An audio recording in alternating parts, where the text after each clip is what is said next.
Juice is one of the greatest of all time hood movies, and a pretty solid movie on its own right. Even though it suffers from some inconsistencies, unfleshed out characters, just like most other hood movies back then do, it's still a movie that has a lot to take away from. And it's a great microscopic example of poor people, power, and how disenfranchised youth can react when they feel cornered. And it has some interesting horror elements to it as well. A lot of the unfleshed out aspects of it is because, like most hood movies, it's directed towards a black audience and they just assume you know what's going on because you either grew up around it, in it, or knew people that did. So the tropes are well established in the community and people just know them by now. It's not something that I think is good because you'd like your movie to have more appeal to all, not just black people, but it is what it is. Either way, the biggest thing I got from the rewatch of this film is his commentary on power and how bad shit can go when it's in the wrong hands. Let's start with a quick summary of the movie. After we do that, we can go into more detailed observations about the movie and what it shows. The movie has been around for years, but spoiler alert will be dished out for those folks that haven't seen this shit yet, which, I mean, you really should have. It's a pretty old movie, but either way. The movie starts off with an introduction to our main characters and their family. You got Raheem, the light-skinned pretty boy dude who's sort of a leader in the group and kind of directs everybody to what they'll do for the day, right?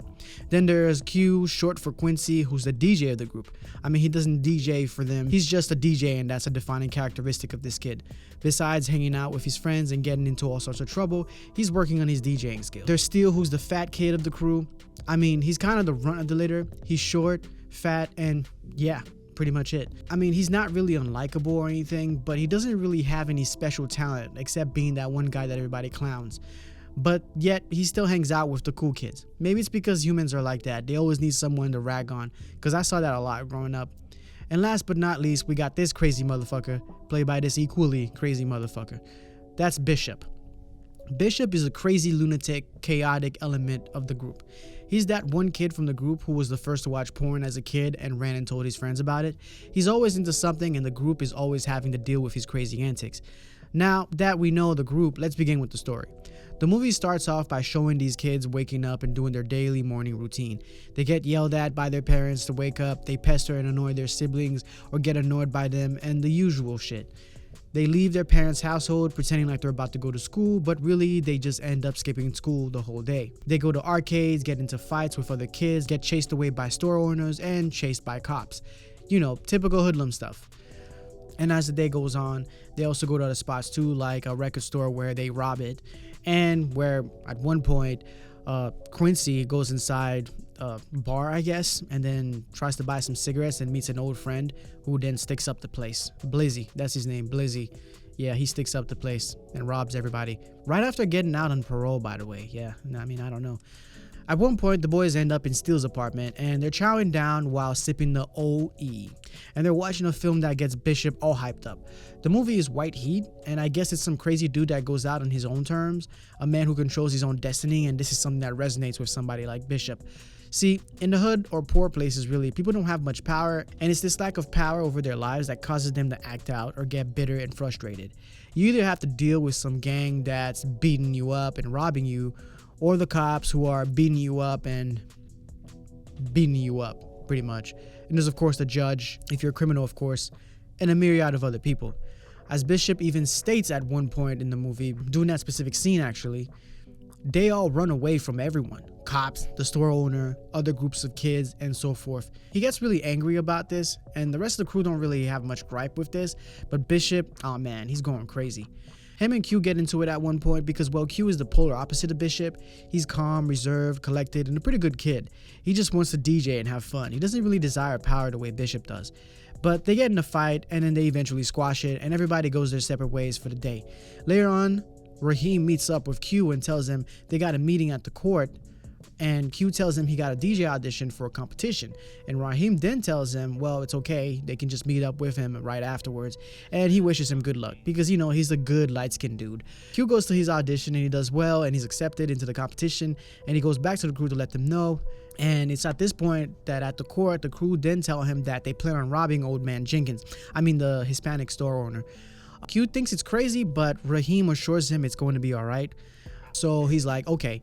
And Bishop is ecstatic because, you know, he's insane. They decide to do it while Q is at his DJing competition since it's the perfect alibi. Q goes to his DJing competition and kills it. Then there's a break, and during that time, they go stick up the store. Everything is going smooth until Bishop decides to shoot the old guy for no reason at all.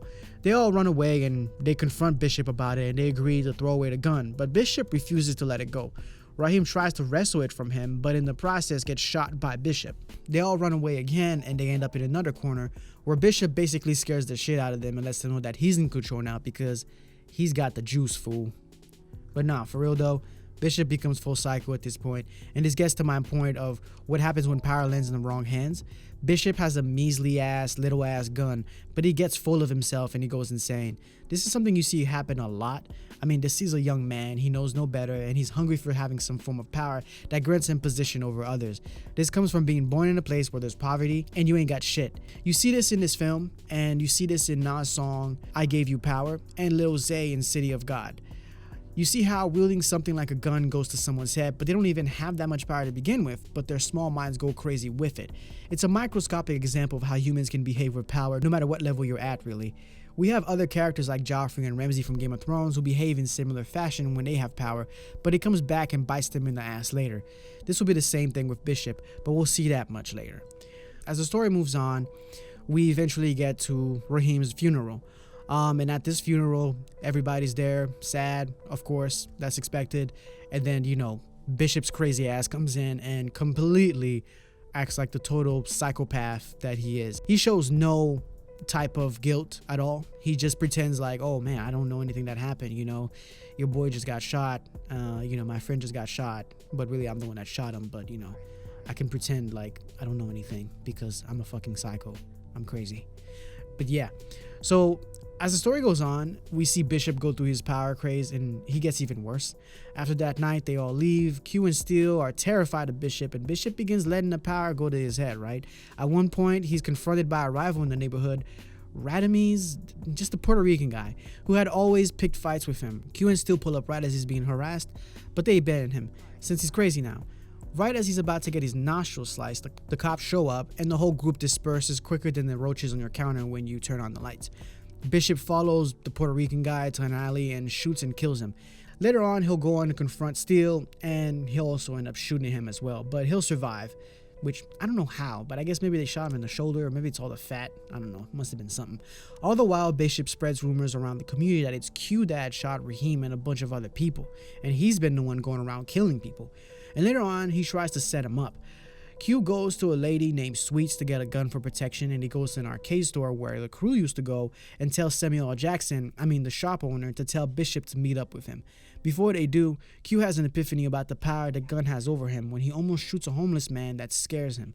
Realizing this terrible hold and not desiring to be a killer, he tosses the gun in the river and decides to confront Bishop with no weapons, which is good for him because even when Bishop comes at Q later on, he can't aim properly to save his life and misses every single time he shoots at this guy.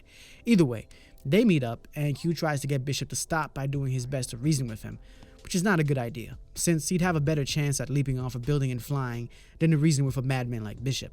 They get into it when they meet each other for one last time, and Bishop tries to kill him too. After a long, hard fight, they end up on a roof, and after wrestling and fighting, Bishop falls off the building and dies, and they all live happily ever after.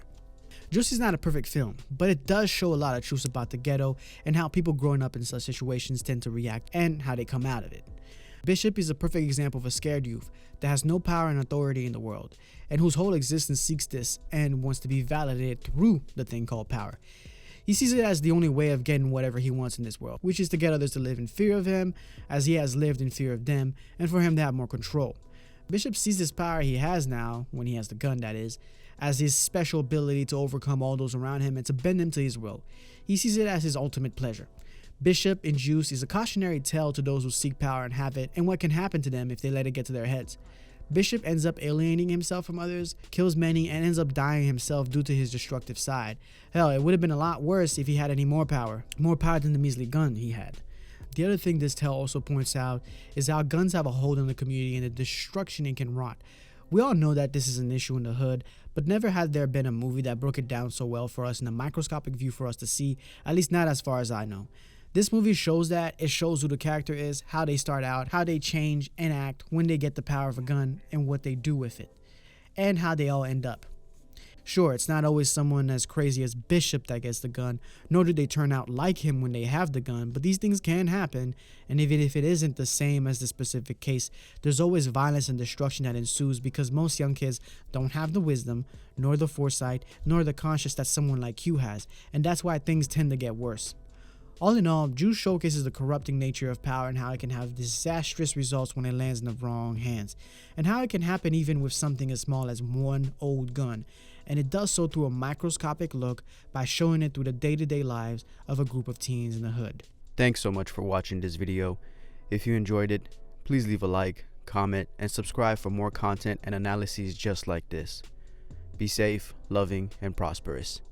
Peace.